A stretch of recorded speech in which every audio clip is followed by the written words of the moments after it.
शमशाबाद में शुक्रवार को विधानसभा की भारतीय जनता विधायक राजश्री सिंह द्वारा नगर के वन विभाग रेस्ट हाउस में प्रेस वार्ता का आयोजन किया गया। प्रेस वार्ता के दौरान विधायक ने शमशाबाद विधानसभा क्षेत्र में 2000 करोड़ रुपए की लागत से विकास कार्य चलने की बात कही है। साथ ही मध्य प्रदेश सरकार में भारतीय जनता पार्टी के 2 साल का कार्यकाल पूर्ण होने पर 2 साल में विधानसभा क्षेत्र में किए गए कार्यों की उपलब्धि को प्रेस वार्ता के दौरान बताया है। दरअसल मध्य प्रदेश में भारतीय जनता पार्टी की सरकार के 2 साल पूर्ण होने पर विधायक द्वारा प्रेस वार्ता का आयोजन करके सरकार द्वारा किए गए विकास कार्यों की जानकारी दी गई। संवाददाता सचिन शर्मा की रिपोर्ट। इस 2 वर्ष में उन्होंने एक महामारी से भी वो जूझे, पूरे प्रदेश को उन्होंने इससे उबारा। और आप सबको पता होगा कि प्रधानमंत्री जी ने जो कि हमारे इतने सारे लोगों को वैक्सीनेशन पूरा किया, तो समाज में एक इतना बड़ा कार्य उन्होंने किया है।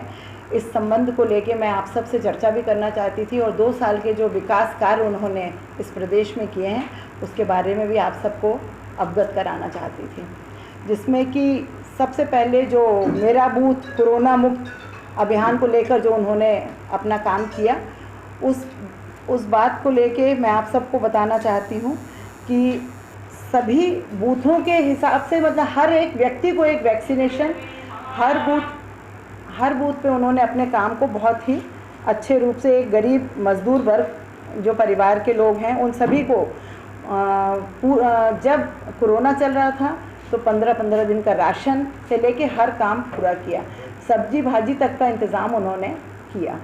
तो ऐसे मुख्यमंत्री को हम सब बधाइयाँ देना चाहते हैं। और दूसरी बात, पिछले 3 कार्यकालों में भाजपा सरकार द्वारा किए गए प्रयासों से फलस्वरूप जो विदिशा विकसित प्रदेशों में जो बराबरी का जो उन्होंने खड़ा किया है, वो 15 महीने की कमलनाथ जी की सरकार ने उसको ध्वस्त कर रखा था और ये उनका चौथा कार्यकाल है। इस चौथे कार्यकाल में उन्होंने अपने जो 2 वर्ष में कम से कम करोड़ों रुपए के कार्य उन्होंने स्वीकृत किए। मैं अपनी विधानसभा के कुछ कार्यों के बारे में आपको बताना चाहती हूँ। लोक निर्माण विभाग में 613 करोड़ रुपए के काम हुए हैं, जिसकी की सूची मैं आपको उपलब्ध कराऊंगी, जिसमें एक मेन जो शमशाबाद का है 33 करोड़ का बाईपास रोड है, वो मैं विशेष रूप से आपको इस के माध्यम से बताना चाहती थी। प्रधानमंत्री ग्रामीण सड़क में उन्होंने 90 करोड़ रुपए के कार्य किए हैं, जिसको कि विस्तार से मैंने इस सूची में सूचीबद्ध किया है, जो आपको मैं उपलब्ध कराऊंगी। लोक स्वास्थ्य यांत्रिकी विभाग में उन्होंने 47 करोड़ रुपए के कार्य किए हैं।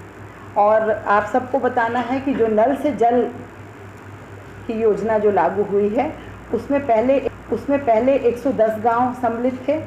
अभी संजय सागर समूह का जो नल जल योजना की स्वीकृति हुई है, उसमें 130 ग्राम और जुड़ गए हैं और जल्दी ही उसका कार्य प्रारंभ होने वाला है। स्कूल शिक्षा विभाग के जो कार्य हैं वो 32 करोड़ रुपए के कार्य हैं स्कूल शिक्षा विभाग के, जिसमें कि नटेरन में सीएम राइज स्कूल भी शामिल है और 125 करोड़ का शमशाबाद उच्चतर माध्यमिक विद्यालय का जो यहाँ पर भूमि पूजन हुआ और काम भी चालू हो गया है, ये सब इसमें शामिल है। महिला एवं बाल विकास का जहाँ तक बात करें, उसमें भी कम से कम 9 लाख की लागत से 5 आंगनबाड़ियाँ स्वीकृत हुई हैं। इसमें कुछ कम बजट रहा है, लेकिन फिर भी हमने काफ़ी सारा इसमें बजट ले दिया है और अपने एक काम इसमें शामिल किए। ये मैं आपको सूचीबद्ध तरीके से बता दूँगी। सबसे ज़्यादा बात आती है हमारे यहाँ घरेलू उपभोक्ताओं की, वो जो बिजली विभाग का है। 80 लाख जो घरेलू उपभोक्ता हैं उनको 6400 करोड़ रुपए का बिजली का बिल जो कोरोना में लोगों का बिल बाकी रह गया था, वो सब माफ़ किया गया है। और ये एक बहुत बड़ी राशि है जो कि हमारे माननीय मुख्यमंत्री जी ने संवेदनशील होने के कारण, क्योंकि उस समय सारे जो मजदूर वर्ग है और काफ़ी सारे लोग घर बैठे हुए थे, पूरा काम ध्वस्त था, और ऐसे उनकी परेशानियों को देखते हुए उन्होंने इस बिल को माफ़ किया। उसके बाद मैं आपको बताना चाहती हूँ कि अनुसूचित जाति जनजाति वर्ग के लोगों के बच्चों के लिए 20 लाख विद्यार्थियों को 600 करोड़ रुपए की छात्रवृत्ति प्रदान की गई। एक ये बहुत बड़ी उपलब्धि है। चौथा पॉइंट है, हम किसानों की बात करते हैं तो कांग्रेस सरकार ने जो 10 दिन में 2 लाख रुपए तक का ऋण माफ़ करने की बात की थी, वो तो झूठी साबित हुई है, ये आप सब जानते हैं। लेकिन हमारे माननीय मुख्यमंत्री जी ने बीमा के द्वारा बहुत सारी राशि किसानों को उपलब्ध कराई और हर संभव प्रयत्न किया है कि हमारे किसान साथी किसी भी तरीके से परेशान ना हो। इसके लिए भी मैं हम सब की तरफ से उन्हें बहुत बहुत बधाई देती हूँ।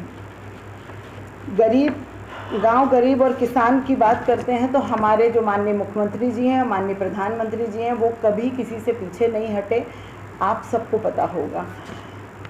गरीब परिवारों की बेटियों की शादी के लिए उन्होंने जो भी पैसे स्वीकृत होने थे हर संभव प्रयत्न किया। एक गरीब मजदूर की जो बेटी या बेटा जो भी पढ़ के आगे, गरीब मजदूर की जो बेटी या बेटा जो भी पढ़ के आगे जाता है, उसके आगे की पढ़ाई के लिए उन्होंने हर संभव प्रयत्न किया है।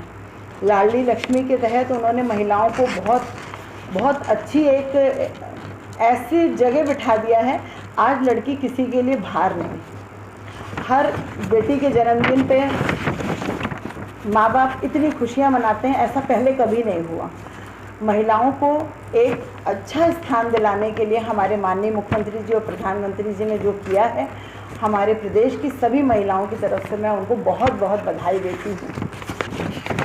मैं और आगे बताना चाहती हूँ कि मध्य प्रदेश देश का उभरता हुआ स्टार्टअप हब बन चुका है। ये एक बहुत बड़ी उपलब्धि है।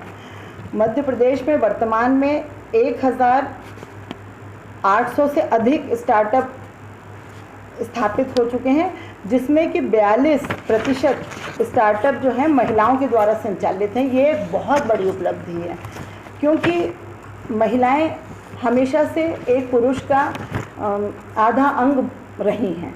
लेकिन इसको साबित किसने कर दिखाया? हमारे माननीय मुख्यमंत्री जी ने, क्योंकि उन्होंने 42% महिलाओं को आगे लाकर ये सिद्ध कर दिया है कि वो सिर्फ कहते ही नहीं हैं कि महिलाओं को उनका अधिकार देंगे, वो महिलाओं को अधिकार देते हैं और ये उन्होंने कर दिखाया है।